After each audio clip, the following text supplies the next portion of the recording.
This is Michael Cowen, and welcome to Trial Lawyer Nation. You are the leader in the courtroom, and you want the jury to be looking to you for the answers. When you figure out your theory, never deviate. You want the facts to be consistent, complete, and credible. The defense has no problem running out the clock. Delay is the friend of the defense. It's tough to grow a firm by trying to hold on and micromanage. You've got to front load a simple structure for jurors to be able to hold on to. What types of creative things can we do as lawyers, even though we don't have a trial setting? Whatever you've got to do to make it real, you've got to do to make it real. But the person who needs convincing is you. Welcome to the award-winning podcast, Trial Lawyer Nation, your source to win bigger verdicts, get more cases, and manage your law firm. And now, here's your host, noteworthy author, sought-after speaker, and renowned trial lawyer, Michael Cowen. We're going to start a new feature on this podcast. It's Ask Michael and Mallory Anything. If you have anything you'd like to ask either Mallory or me, we're going to start doing an episode every couple months where we're going to answer your questions. So just send them in to me at michael@cowenlaw.com, and Mallory and I will answer them. Anything from, legal strategy, marketing management, anything else in life you want to talk about, we'll be glad to talk about it with you. Again, ask Michael and Mallory anything. Just send us an email. We'll be glad to answer your questions. Today on Trial Lawyer Nation, I'm joined by one of my associates, Juishree Samant. Juishree, how are you doing today? Hi, good morning, Michael. I'm doing great. How are you? I'm fantastic. Before we jump in, I want to thank our sponsor, LawPods. LawPods produces this podcast for us. They were just talking to you and me to try to make us sound better. They do all the editing. They make life really easy. So if you want to do your own podcast, I do highly recommend LawPods. So tell us a little bit about yourself. Sure. So my name is Juishree Samant. That's an Indian name for anybody that's wondering. I'm a first-generation American. I actually started my legal career back in 2016 as a receptionist. Then I was a paralegal, and then I went to law school. I was an intern then at some law firms during my law school career. And afterwards, now about 4 years out, I find myself working as an associate in a commercial litigation setting for you, Michael. So that's kind of the nutshell. Okay, well, I want to start deconstructing some of that. So what brought you or attracted you to the legal field to begin with, just as a receptionist? Sure. So honestly, I had finished my bachelor's degree in marketing at UTEP, which is the University of Texas at El Paso. And then I was looking for some sort of job in marketing, which I came to find is not really feasible with just a bachelor's degree. And I was just looking to find a way to envelop myself kind of in corporate culture and learn how to have like a, for lack of a better term, big girl job. And so I was lucky enough to kind of get my foot in the door at a big law firm here in Texas. And the job they offered me was receptionist. And I said, you know what? You don't turn down good experience. And so I was doing that for only about 5 months before I then found myself as a paralegal. So tell me what you learned as being a receptionist at a huge personal injury law firm that then would translate to your career now as a lawyer. Definitely. So the thing I'm most grateful for when I was a receptionist is one, learning how to talk to clients, whether that be potential new clients, existing clients, happy clients, mad clients. Yeah. Basically as a lawyer, if you can master client control and control meaning that if you understand what their needs are and what their concerns are, and they feel like you're listening to them and they feel like they can bring those to you and they'll be addressed, I think that it makes you a much better lawyer than if you don't know how to do that, fresh out of law school. So one thing I was very lucky to have is lots of experience, both as a receptionist as a paralegal, talking to all those different clients that I mentioned, and just basically knowing how to navigate those types of conversations. And I think that that has proven to be very, very helpful as a lawyer. Now, some of our best paralegals have started as receptionists, but you moved up really quickly. What did you have to do, to make that transition and build the skill set? I mean, you're smart, you're educated, but you didn't have experience as a paralegal. What did you have to do to build that skill set to become a paralegal?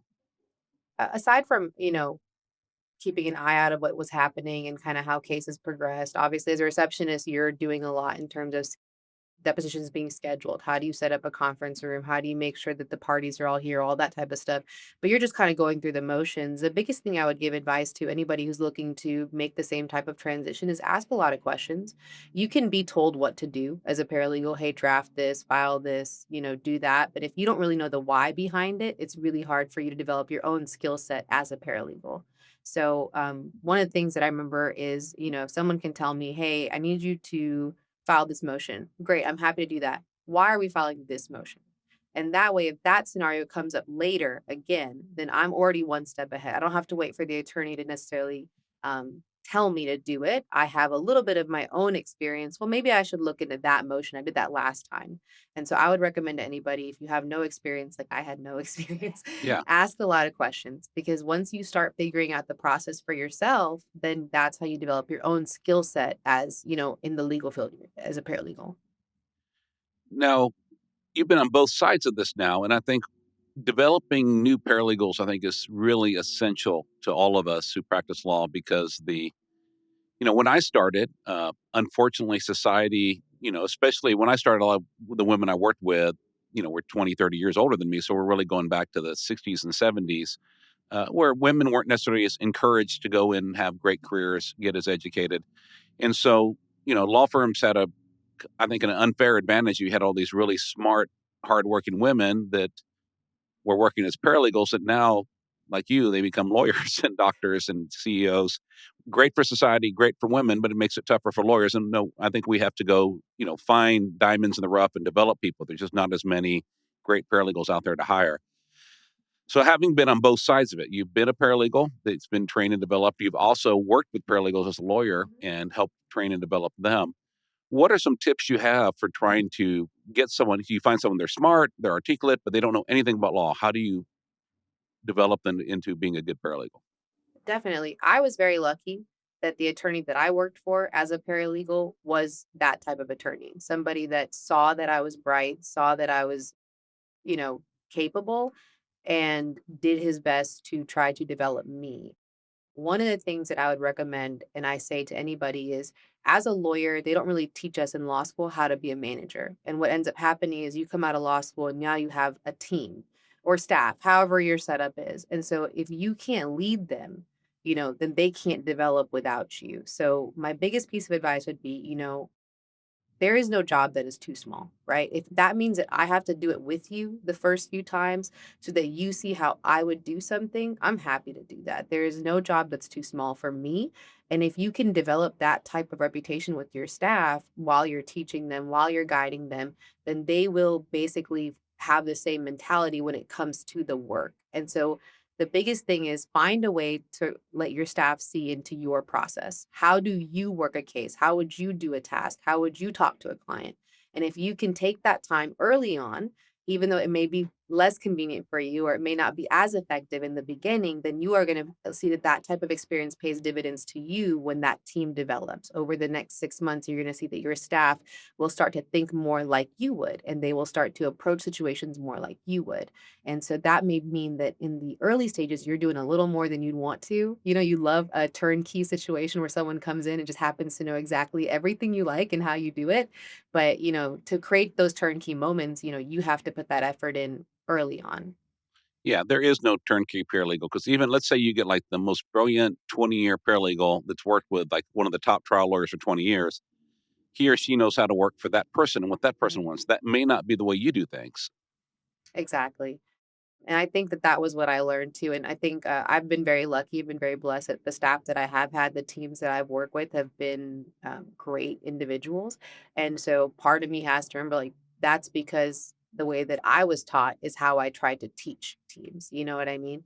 And I think that if you can give people the confidence that they would be able to know this is how Juishree would want me to do this, then that makes them also more emboldened, right? That way, moving forward, your team functions better because you guys are all on the same page. So basically, do what you can to make sure that you're all on the same page. And if that means putting in more effort early and it's less effective, or it's, you're not able to take as much time away from those kind of remedial tasks, for lack of a better term, you're going to see that if you do that, when you're starting off developing your team, that it's going to pay you a lot of dividends in the long term.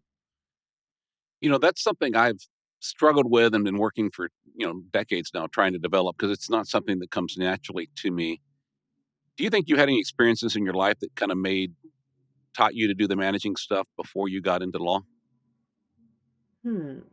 My family definitely, I mean, they owned a business growing up. My family had a hotel. So I've kind of always been in a scenario where people work not necessarily for me, but for my family's business or things like that. I think it's just understanding that employees are doing the best that they can, but if you can't give them the resources to succeed, you can't be upset that they're not being successful. You know what I mean? And so, I can't obviously compare the hotel industry to the legal industry, but just in general, if you have people that are willing to work hard for you, I think it's really important for you to find ways for connection with that employee and then find ways for that individual to be successful. Because, like you said, Michael, what works for one person will not work for somebody else, you Yeah. know? And I think sharing the why is so important too. You're not just telling them, I want you to do this. You're telling, I want you to do this because, and making sure they understand it. And then it's a lot easier to do something when you know there's a reason for it rather than this person just being nitpicky.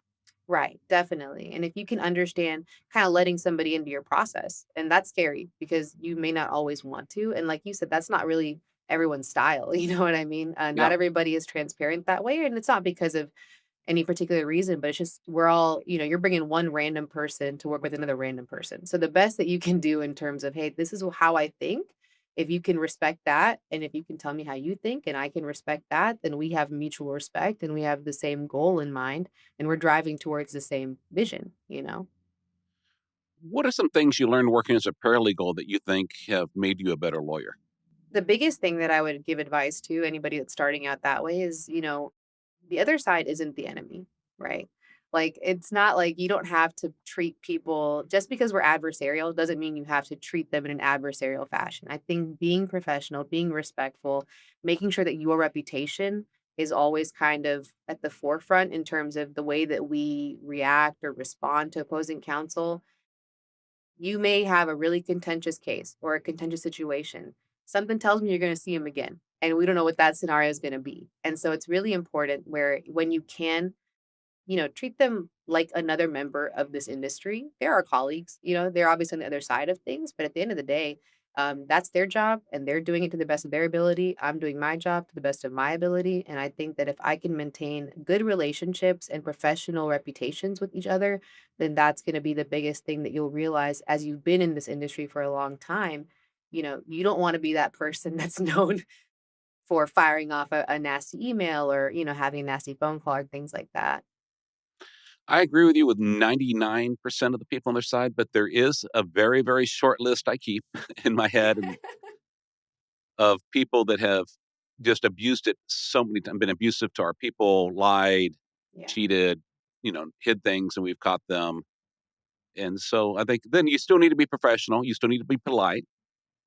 You still need to remember that they will try to turn things out of context. So everything you write, be prepared for it to be in a court exhibit. Everything you Hmm. say, pretend like it's going to be recorded, and because what you say will be put out of content, but You know what out I of was context, I thinking? should say, out of context. But yeah, but there are a few people that you have to watch yourself out a little bit more with. Yeah, and I think the biggest advice for that is let them earn it, Hmm. just like anything else. Like let that person earn that version of you or Yeah, that approach that you give them, but just because they're opposing counsel, I don't think that not everybody gets it the same that way, you and know? I don't think I want to kind of clarify. I don't think they should get a different version of you. I mean, I think that you should still be professional. You should still be polite, but you just have to have your guard up. And I've had to tell them like, look, I'm going to be nice to you, but you've lied to me so much I don't believe anything you tell me. Right, right. And I'm not trying to be rude, but you have consistently lied to me over a period of years. You've consistently done dirty tricks to me over a period of years. I'll still be nice to you. Hmm. If you need a 2-week extension, I'll still give you a 2-week extension, but it's going to be, don't trust and verify with you. Right. And if you can earn my trust back, that's fine. Of course, that's Right. where I get threats and you're lucky we're not in person or I'd kick your butt right now. I'm like, well, that's fine.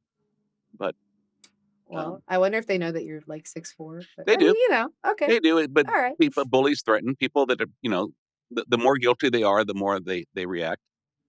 Yeah, I think as a female, you do get that a lot too, right? You Yeah. think that people will talk to you a certain type of way. So I always, like you just said, maintain who I am. I'm not going to change for you, and I'm not going to change the way I talk to people because of somebody. Like you said, I'll probably dot my I's and cross my T's, though. You know what I mean? Yeah.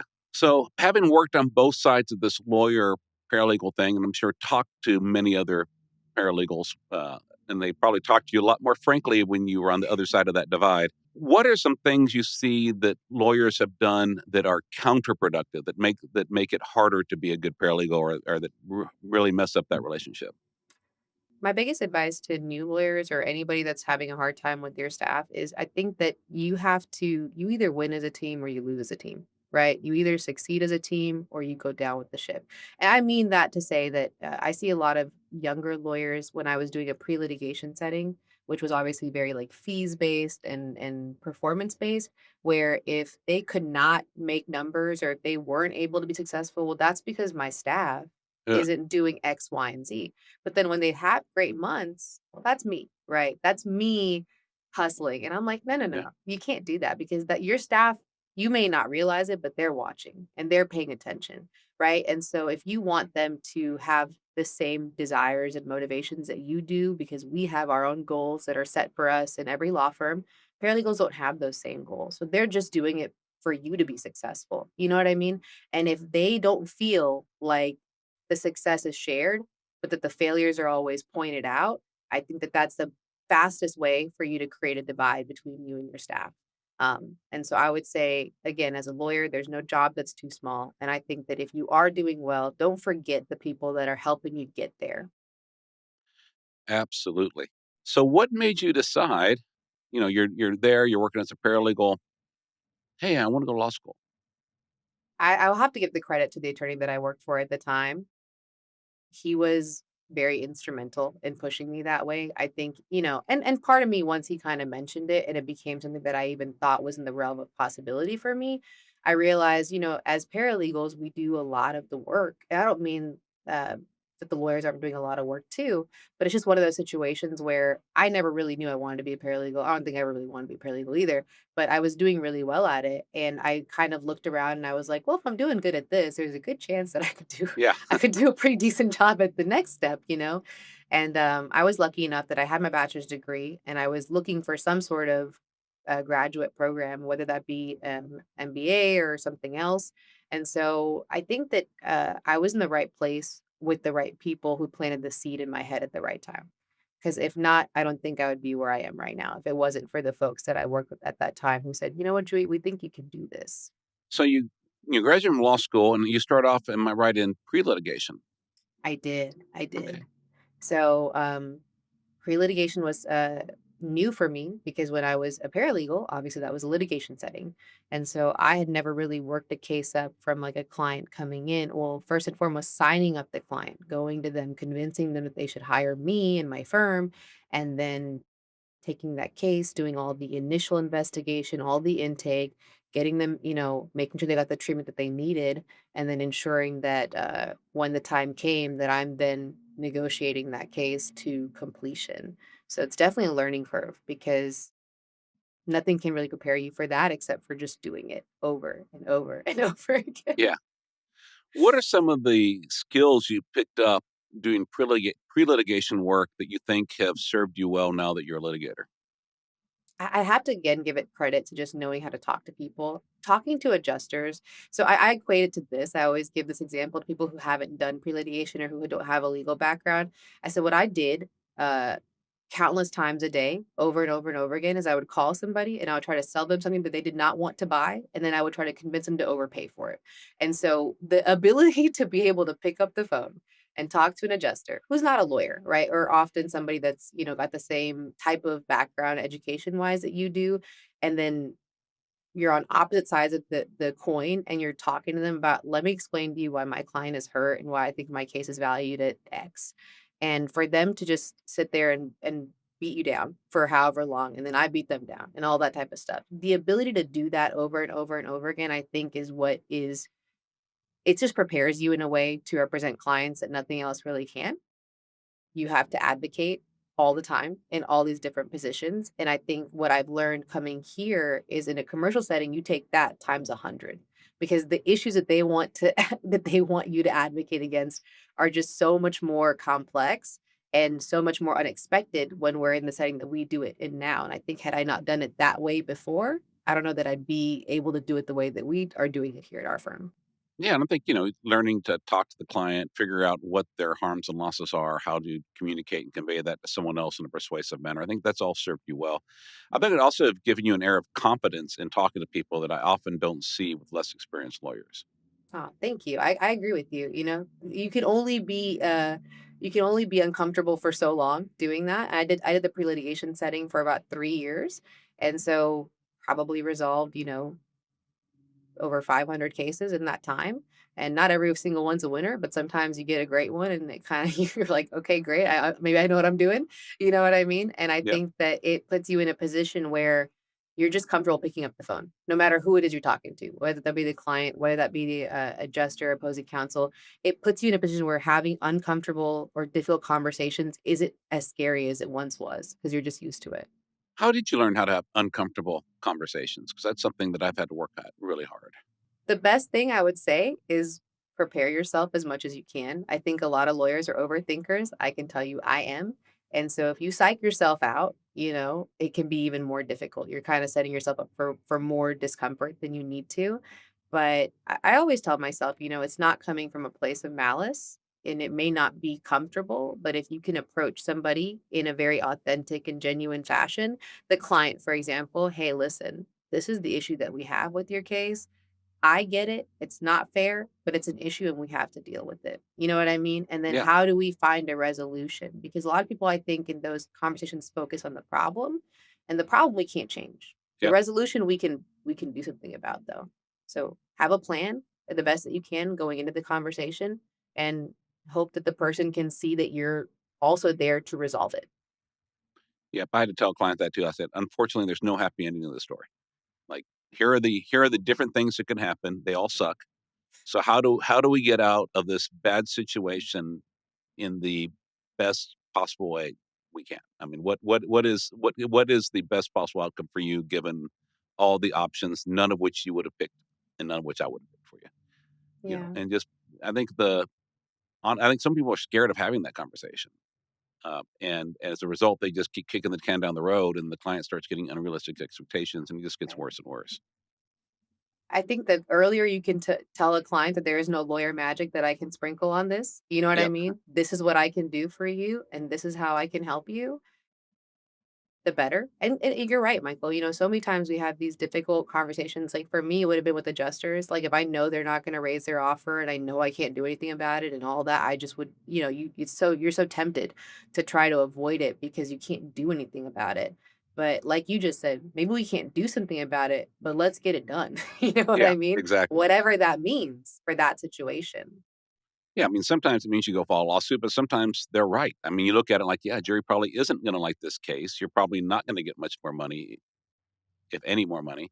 And I would kind of look at it with those clients too, is maybe I can't help them out of this one because of whatever facts are out of both of our control. But the reality is like I want you to call me again. You know what I Right. mean? So if I treat you with both respect and honesty, then hopefully the next time if something else comes up, you think of me in a positive light and you think of me as somebody that told you like it was and that you trust me to call me again.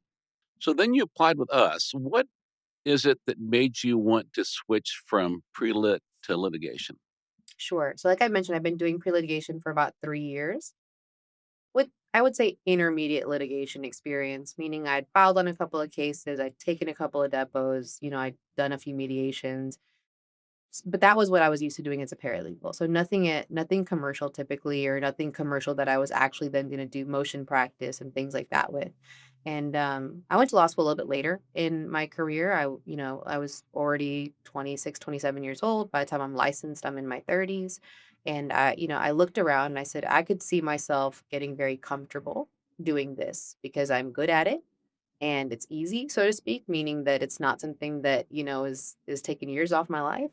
And typically if you are in a fee structure, you may be comfortable financially too. And I looked around and I said, I want to be a trial lawyer. I've always wanted to be a trial lawyer. I did mock trial in law school. That's what I live for.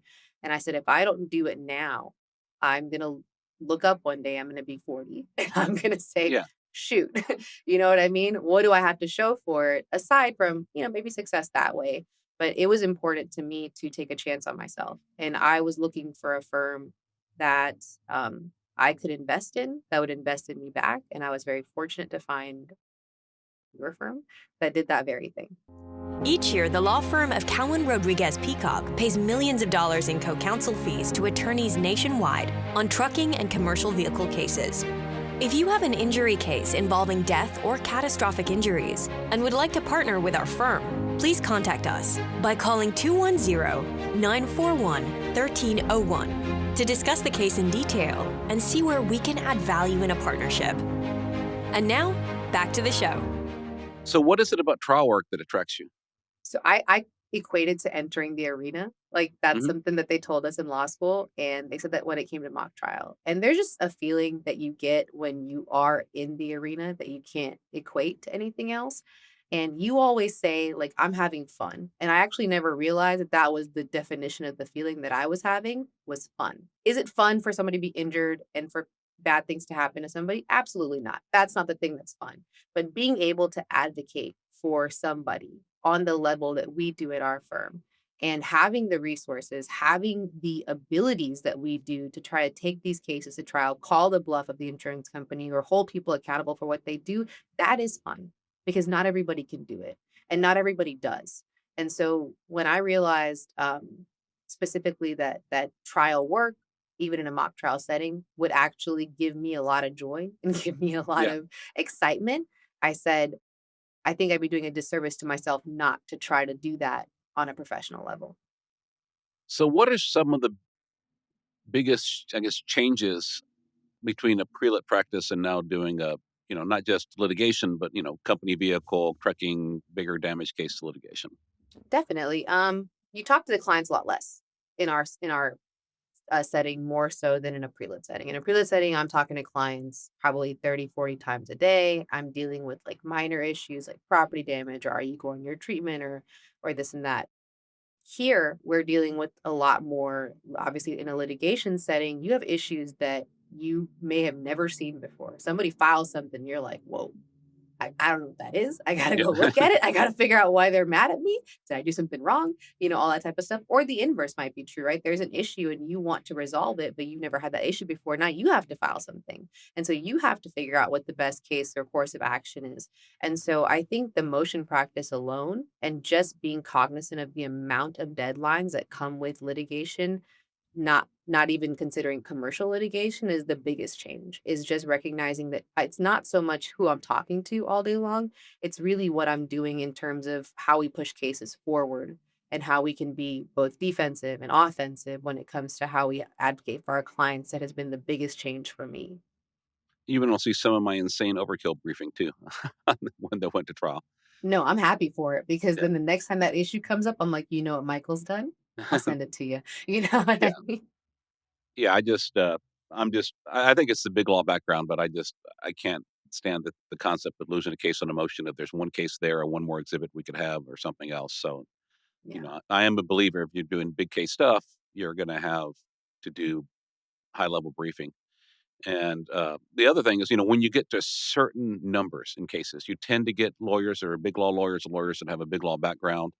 They're not necessarily great trial lawyers, but they judge you. They're all former federal law clerks. They're all former law review people. They judge you on your writing, your research, whether it's fair or not, whether that has anything to do with how you are in trial. And so if that's not a skill you have, you need to work with someone that has that skill because it's harder to get the big money if your work product doesn't look a certain way. Plus, if you lose that summary judgment motion or you lose that big motion to exclude evidence, you're not going to get a chance to get that big money. Yeah, and that was one thing I mentioned to you, Michael, when we were preparing for our trial. It's a I don't want to say it's a weakness, but it's definitely something that I'm actively working on all the time. Because in pre-litigation, you're not briefing anything. Yep. You're not filing hardly anything. You're filing very form petitions, if anything. You know what I mean? And so I've been very grateful to be able to work on that, but it's definitely been a challenge. It's something I'm obviously always trying to improve. Yeah. One of the things I found in the difference between pre-litigation and litigation, I mean, there's two big ones. One is that in litigation, we need to anticipate from before we take the first deposition, what are we trying to prove and how are they going to try to kill that? So what is the summary judgment motion going to say? What evidence do I need to get in these depositions to defeat it? What evidence do I need to get in discovery so that my expert is going to be able to defeat the Daubert challenge that's going to come a year later? Whereas pre-lit, I think, is a lot more reactive.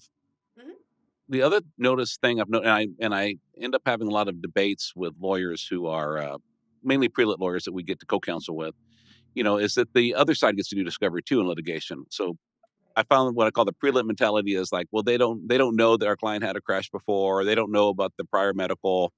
Whereas in litigation, if you want to lose a case real quick, try to hide something because they're going to find it and they're going to make you look like a liar and your case is over. Or you're selling for pennies on the dollar. Whereas if you embrace it, let's go get our clients' prior medical records and, you had a little bit of minor back pain every now and then, but no one ever sent you for injections. Now you've had back surgery. You still have a huge case. Absolutely. That's the biggest difference between here and other places that I've worked is, obviously in pre-lit, it is like kick rocks. You don't even tell me how much your limits are. I'm not going to tell you, my client's whole life story. But that being said, I was always of the mentality because I was a paralegal that, I can redact certain things now, but that's not forever, right? So you need to be cognizant of what your case really looks like if it doesn't settle. But at other firms that I've worked for, these kind of very large firms, their mentality is like, oh, we'll fight it to the end. And I'm like, well, is that the best service? You know what I mean? Is that the best way for us to spend our resources? Like you're saying, if we can distinguish or differentiate or use it to our advantage. Well, especially if at the end of the day, 99 times out of 100, if it's relevant, they're going to get it. Just because it's bad for you doesn't mean that you're going to be able to hide it. Right. So if it's going to come out anyway, why don't you embrace it and use it in your favor? Right. That's the difference of mentality here that I can tell you is not really prevalent in other firms. And it really worked well. I mean, our last trial that Sonia and I had, I mean, the client had, actually our MRI from 10 years before, it was pretty gnarly. But, because we got, what we did with our expert is he got all the prior medical records and all the subsequent medical records. And so he made these incredible graphs. Because yes, she did have some minor back issues before. In the 5 years before the crash, he had a graph. She had 5 doctor visits for low back pain. In the 3 years since actually that was the fall, not a crash. In the 3 years since the fall, she's had 97 visits. You can show pretty quickly, and then you can show the difference in, they never even recommended an injection before, or they didn't recommend physical therapy before, that's all the treatment she's had now.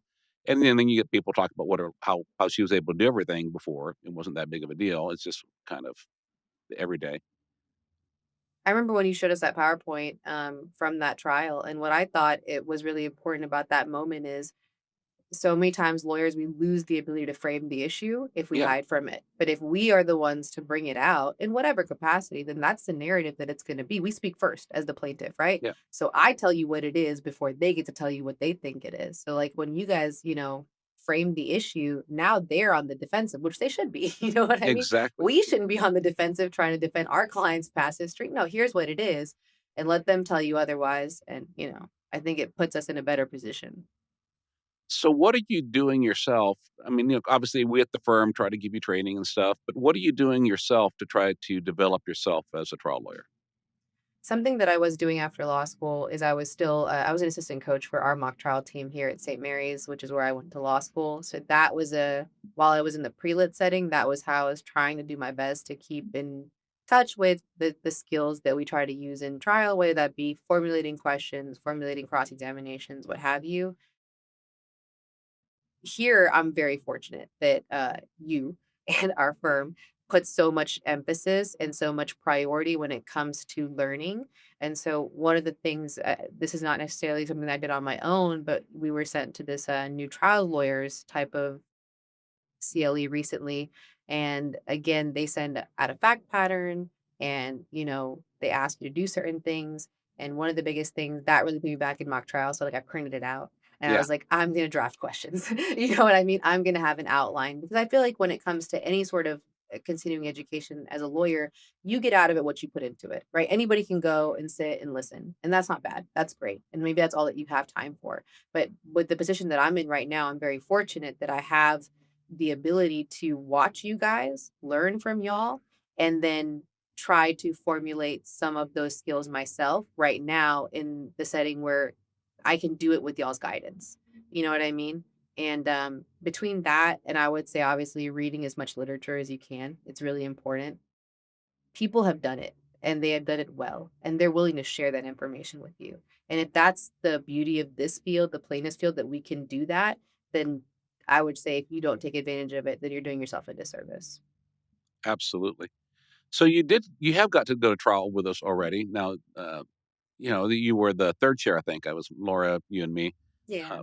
Very different experience. It's been a long time since I've been in that role. So tell me what that was like. It was amazing.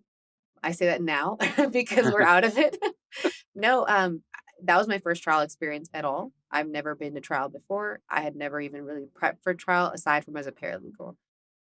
And definitely it wasn't commercial at the time. So I learned a lot about the sheer amount of effort and preparation that goes into trying really any case, but especially a commercial case. And ours was a, wrongful death case. And so that was really eye-opening for me to recognize just how many people, how many different amounts of tasks, and how much effort really goes into just being able to go somewhere and call somebody's bluff and go try the case.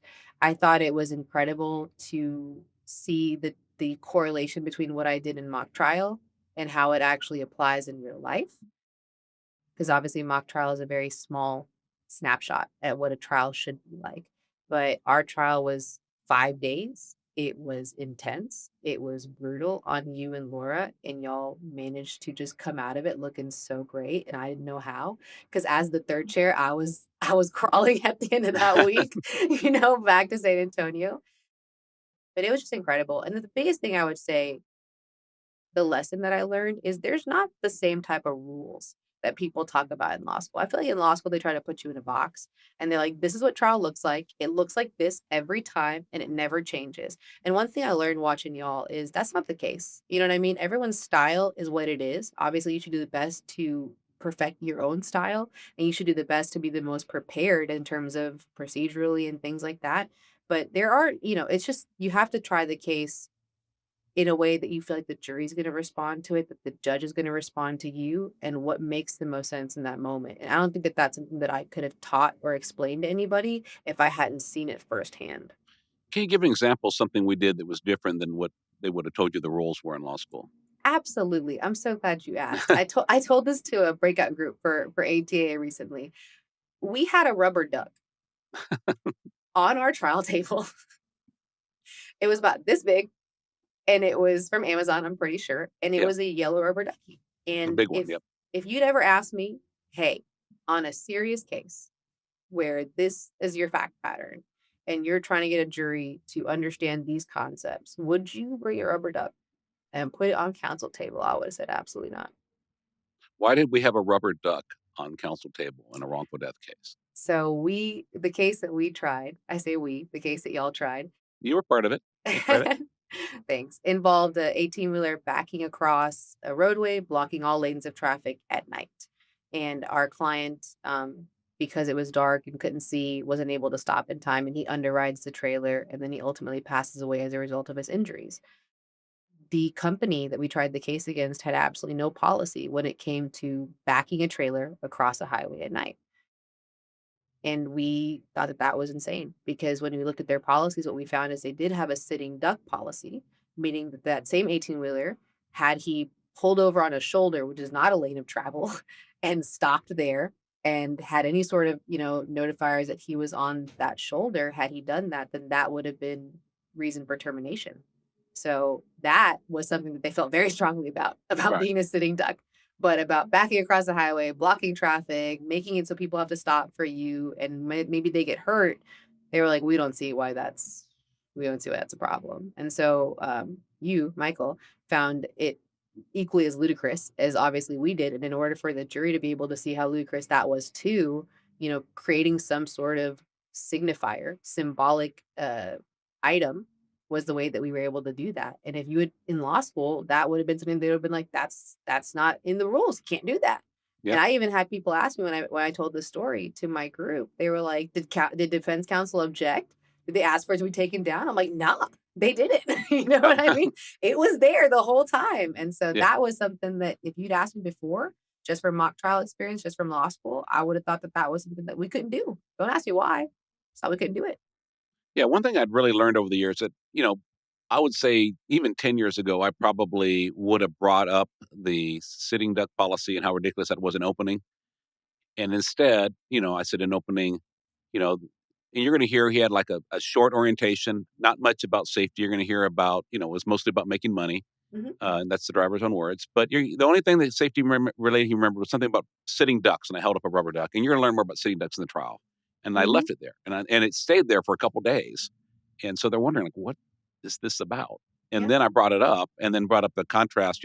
Got the big giant flip chart out and drew out like, okay, let's say the driver is parked on the side of the road, and I drew the sun, and it's broad daylight, and the flashers are on, and you got the triangles out, and someone just drove by and saw him. There's no crash.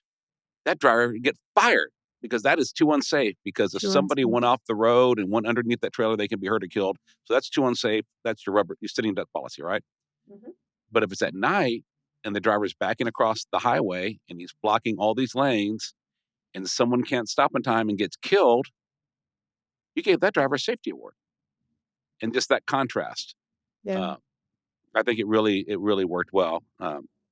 I think speaking about it is one thing, because obviously to us it's a huge deal, but a jury's listening to a lot of information. Yeah. But having something symbolic to just every time they look over, and it's bright yellow, right? Every time they look over, that's the thought that we want them to remember. That this is insane, and we have to do something about it. Absolutely. So what's next? What's your next steps on developing yourself as a trial lawyer? So I have been really fortunate that the people that I work for, you may know them, also want me to develop. And so some of the next steps are going to be to start, taking depositions on my own. Obviously, I'm presenting clients for deposition and I'm defending them a lot. And I think the next step is now to start entering that arena in terms of I'm an associate now and I love what I do. And I'm really grateful for that experience. But, I work at a firm that has a plan on how I can go from where I am to hopefully where you are one day. You know what I mean? And that's Or further. or hey, from you to, up there, hopefully. But, I'm very lucky that I worked with a lot of people that are experienced, that are very kind in terms of how they want to share that experience with us that are younger in the industry that have only been doing this for a few years. And we have a really great team, and our camaraderie is, I think, unmatched. Like our office culture and our firm culture is something that I've never experienced, and I've worked quite a few places. And so the way that I expect myself to be able to develop is obviously through those opportunities that you guys are, give me, that you guys single me out for. And then obviously just to continue and learn. It's one thing to learn when I have to go use those skills the next week or something like that. I should feel like that is a different experience than what I'm able to get right now. I'm able to learn a lot of information and I'm able to process it. And then I'm able to go see it in real life, So for example, you mentioned when you're taking depositions, you're thinking, how can I defeat a motion for summary judgment? So what I'm doing is I'm drafting responses to motions for summary judgment. Yep. And then I'm going back and I'm reading depositions. And so what does that do for me? Now I know, hey, before you ever take your first deposition, here are your non-negotiable questions. Why? Because I've been able to read y'all's depositions who have done that, right? And so I'm in a position to be there 4 years out of law school versus, however long it may take somebody else. And so really be able to take the information that I'm learning now and process it so that when it is my turn, when it is my time, my first attempt at something is probably going to be a lot better because I've been fortunate to be around those that are willing to let me learn from their mistakes or missteps, or let me learn from their 10 years of experience, and I can get that in, a fraction of that time. Well, I can't wait to see you drive a truck. We're going up to Montana. The Academy of Truck Accident Attorneys has a annual driving program they do with some experts up in Montana at a truck driving school. And That's going to be so much fun, but it's going to be fun to watch you actually drive an 18-wheeler here in a few weeks. And if people want to meet you, you are going to be at the Big Rig Boot Camp here in July 10th, I think, here in San Antonio. So encourage everyone to go to bigrigbootcamp.com, sign up. It'll be a fun time. You get to learn from me, but more importantly, you get to meet Juishree. So yeah, more importantly, you get to meet me. Let's be honest. Absolutely. Thank you so much, Michael. I really appreciate it. This has been a great conversation. Thank you for coming on, and thank you to everyone for listening to Trial Lawyer Nation. Thank you for joining us on Trial Lawyer Nation. I hope you enjoyed our show. If you'd like to receive updates, insider information, and more from Trial Lawyer Nation, sign up for our mailing list at triallawyernation.com. You can also visit our episodes page on the website for show notes and direct links to any resources in this or any past episode. To help more attorneys find our podcast, please like, share, and subscribe to our podcast on any of our social media outlets. If you'd like access to exclusive, plaintiff lawyer-only content and live monthly discussions with me, send a request to join the Trial Lawyer Nation Insider Circle Facebook group. Thanks again for tuning in. I look forward to having you with us next time on Trial Lawyer Nation. Each year, the law firm of Cowen Rodriguez Peacock pays millions of dollars in co-counsel fees to attorneys nationwide on trucking and commercial vehicle cases. If you have an injury case involving death or catastrophic injuries and would like to partner with our firm, please contact us by calling 210-941-1301 to discuss the case in detail and see where we can add value in a partnership. This podcast has been hosted by Michael Cowen and is not intended to, nor does it create the attorney-client privilege between our host, guest, and any listener for any reason. Content from the podcast is not to be interpreted as legal advice. All thoughts and opinions expressed herein are only those from which they came.